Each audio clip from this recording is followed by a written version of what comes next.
احلى بيتزا ممكن تعمليها في البيت وبأقل تكلفة وبجد طعمها تحفة. اول حاجة هنحتاجها من 2.5 كوبايات ل3 كوبايات دقيق، وده بيختلف على حسب نوع الدقيق اللي انتي بتستخدميه. حطي 2.5 كوبايات وبعد كده شوفي هتحتاجي النص التاني ولا لا. المكونات اللي انا هقول عليها في الفيديو دي بتتعمل على البيتزتين، لا اما 2 صغيرين لا اما واحدة وسط وواحدة صغيرة، على حسب الحجم اللي انتي هتشوفيه في الفيديو ده. هو المكونات دي بتعمل الحجم ده. وبعد كده بحط عليها رشة ملح، وتكوني حاطة جنب كوباية مية فترة تبقى 250 ملي، وتحطي فيها كيس خميرة فورية، انا بستخدم بتاع دريم تحفة، وبحط عليهم معلقتين سكر صغيرين وبقلبهم ونغطيهم شوية لحد ما الخميرة تتفاعل. وبعد كده بضيفهم على الدقيق واحدة واحدة واحدة واحدة.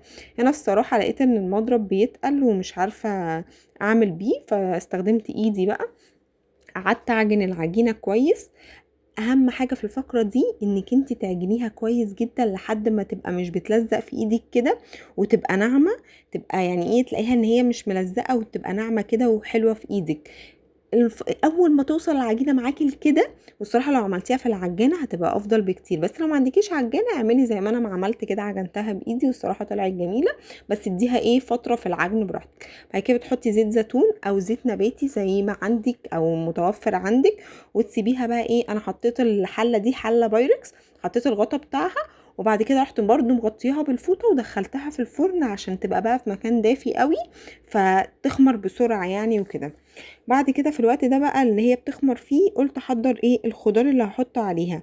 انا قطعت فيها بصل عشان انا هعمل بيتزتين، واحده فراخ وواحده تونه. فالتونه انا هحط عليها بصل، الصراحه ما بحطش على الفراخ بصل. فشوفوا الحاجات دي اللي انتوا بتحبوها، يعني ايه الحشو اللي انتوا بتحبوه ان انتوا تحطوه عليها.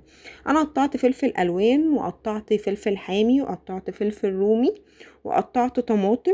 والطماطم وانتوا بتقطعوها جيبوا الطماطم اللي هي بتبقى ناشفه اللي ما فيهاش ميه كتير، لان اللي بيبقى فيها ميه بتبوظ العجينه. اول ما بتحطيها على العجينه بتنزل ميتها على العجينه، فلما بتيجي تحطيها في الفرن ما بتبقاش حلوه. فجيبي الطماطم، يعني الطماطم اللي انت بتستخدميها تبقى ناشفه قوي كده وما فيهاش ميه كتير عشان ما تبوظش العجينه وكده. بس وممكن تحطي عليها زيتون برضو، الزيتون بيبقى حلو جدا. انا محطتش الصراحه المره دي زيتون، نسيت. بس انتوا ممكن تحطوا زيتون بيبقى حلو قوي. ممكن تعمليها يعني غير الفراخ، مثلا تعملي يعني مثلا حشوه، مثلا لحمه مفرومه بتبقى حلوه جدا برضو البيتزا باللحمه المفرومه. ممكن تعملي خضار بس، ممكن تعملي بيتزا جبن بس. بصي ده على حسب ما انت حابه تعمليها. صلصه البيتزا بقى اللي انا بعملها دي الصراحه بسيطه جدا وحلوه قوي. بحط صلصه وعليها توم باودر وبحط زعتر وبحط عليها زيت وبحط ملح وبابريكا مدخنه، بس كده وبقلبها. دي احلى صلصه بيتزا انا جربتها وعملتها وفعلا طلعت تحفه. يعني انا بزود التوابل على حسب ما انا بدوقها وبشوف طعمها تمام ولا لا. فبلاقي طعمها تمام خلاص هي كده تمام. ودي افضل صلصه انا عملتها لحد دلوقتي وفعلا طعمها طلع حلو قوي. الفراخ بقى قطعتها زي الشاورما وحطيتها في الطاسه حاطه فيها زيت لحد ما الزيت بقى يعني سخن قوي، ورحت حاطه فيها ايه قطع الفراخ اللي انا قطعتها. وبعد كده تبلتها بقى وهي في الطاسه، حطيت ورقه لورا وحطيت 7 بهارات وبابريكا مدخنه وتوم وبصل باودر وكاري ورشه كركم صغيره وبهارات فراخ وفلفل اسود وشويه زعتر صغيرين. هو ده اللي انا تبلت بيها الفراخ والصراحه طلعت جميله جدا. العجينه بقى بعد ما خمرت زوجي كرة عيني سبقني وحطها في الصينيه، وما لحقتش اصورها لكم بعد ما هي خمرت. بس يلا بقى مش مشكله، هي خمرت ورحت انا هو حطالي في الصينيه، رحت ايه مخرموها بالشوكه كده، وحطيت بقى عليها الصلصه اللي انا عملتها معاكم. حطيت بقى ايه الكميه اللي انتوا تحبوها، بتحبوا صلصه كتير حطوا صلصه كتير، بتحبوا صلصه قليله حطوا صلصه قليله. انا حطيت الكميه اللي انتوا شايفينها دي وبتطلع جميله قوي.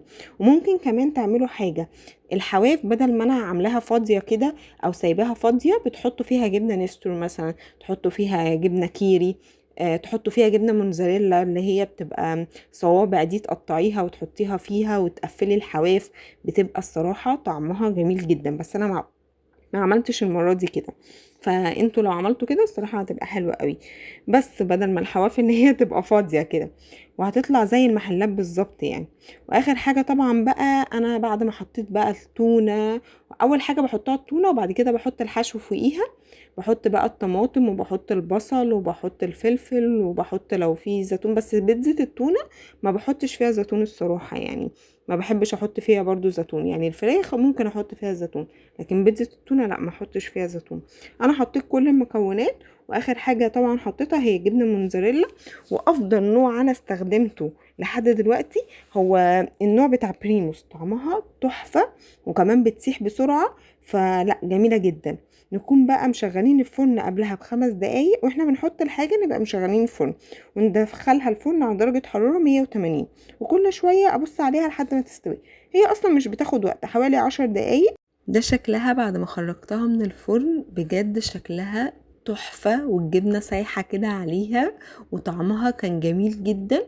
وريحتها بقى، هي اساسا من وهي في الفرن الريحة بتاعتها رائعة.